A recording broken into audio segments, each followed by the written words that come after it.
Assalamualaikum warahmatullahi wabarakatuh. Perkenalkan, nama saya Rizky Hendro Purnomo dari kelas MJ601.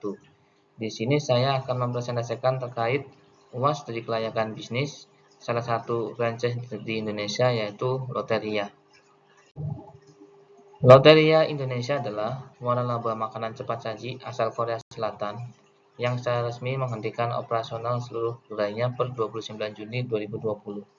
Setelah beroperasi selama hampir 9 tahun dan memiliki sekitar 32 outlet di Jabodetabek, Bandung, Cikarang, dan Karawang. Setelah melakukan analisis komprehensif, kami menemukan ada beberapa aspek yang menjadikan Loteria tidak bisa bertahan di Indonesia, yaitu dari aspek pasar dan konsumen. Persaingan sengit. Pasar cepat saji Indonesia didominasi oleh pemain besar seperti McDonald, KFC, dan sejumlah franchise ayam ala Korea, seperti Chicken Gangjeong, Yeochon, dan lain-lain. Konsumen terlihat lebih loyal pada brand yang sudah terbukti performanya. Untuk selera lokal, banyak reviewer menyebut rasa Loteria di Indonesia mediocre dan kurang sesuai selera lokal. Adopsi produk Korea tidak selalu otomatis sukses jika adaptasinya lamban atau kurang sensasional dibanding kompetitor. Dari aspek finansial, biaya investasi dan operasional, Loteria awalnya menawarkan modal ringan, model bagi hasil, hanya 1,5 miliar per franchise, dibanding kompetitornya yaitu 5 miliar. Namun pada kenyataannya, cash flow dari tiap outlet ternyata rendah. Dari segi omset rendah dan margin tipis. Pengguna forum menyebut gerai sepi dan omset gagal tumbuh, bahkan sebelum pandemi menyerang. Dan yang terakhir adalah COVID-19 sebagai pemicu, bukan penyebab utamanya. Pandemi hanya mempercepat keputusan penutupan. Kegagalan profitabilitas sudah terjadi jauh sebelumnya. Kemudian dari aspek operasional dan logistik. Manajemen outlet. Kekurangan kontrol mutu dan rasa, plus tumpang tindih lokasi outlet di mall.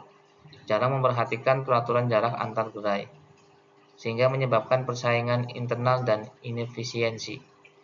Dan untuk supply chain, tidak ada indikasi rantai pasok bermasalah besar. Namun tidak semua outlet bisa menjaga konsistensi rasa ala Korea, yang justru menurunkan reputasi brand. Dari segi aspek regulasi dan legal, tidak ada isu legal besar. Penutupan bersifat bisnis, bukan karena pelanggaran izin atau hukum.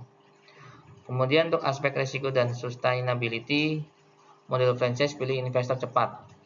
Banyak franchise tergiur modal kecil, tetapi gagal mencapai break-even tanpa dukungan corporate jangka panjang. Kemudian merek kurang kuat.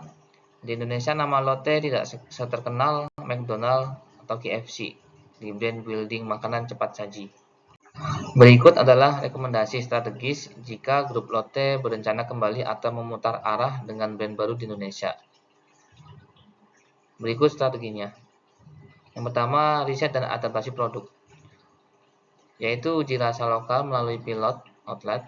Kemudian kembangkan menu hybrid, bumbu Korea plus preferensi lokal, seperti rendang ala cepat saji, sambal pedas. Kemudian branding dan positioning ulang. Kuatkan citra brand dengan diferensiasi sifat Korea, bukan sekedar fast food biasa. Kemudian strategi marketing harus edukatif, mengedepankan originality rasa Korea seperti chicken ganjong autentik.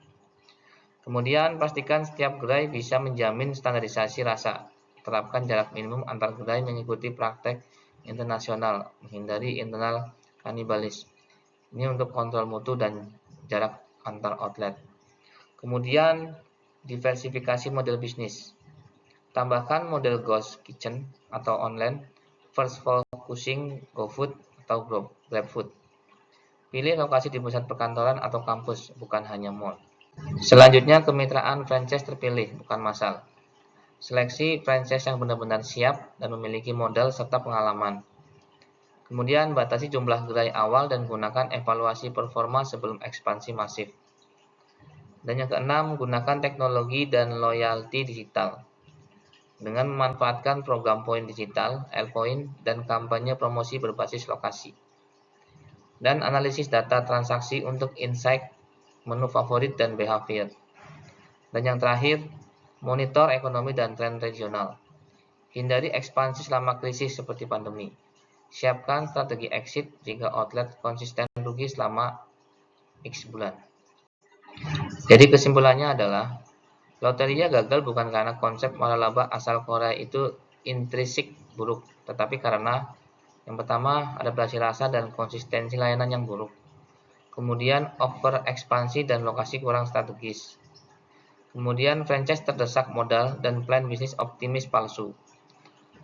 Dan pandemi hanya mempercepat keluarnya investor. Sekian presentasi dari saya, kurang lebihnya saya mohon maaf. Wabillahi taufiq wal hidayah. Wassalamualaikum warahmatullahi wabarakatuh.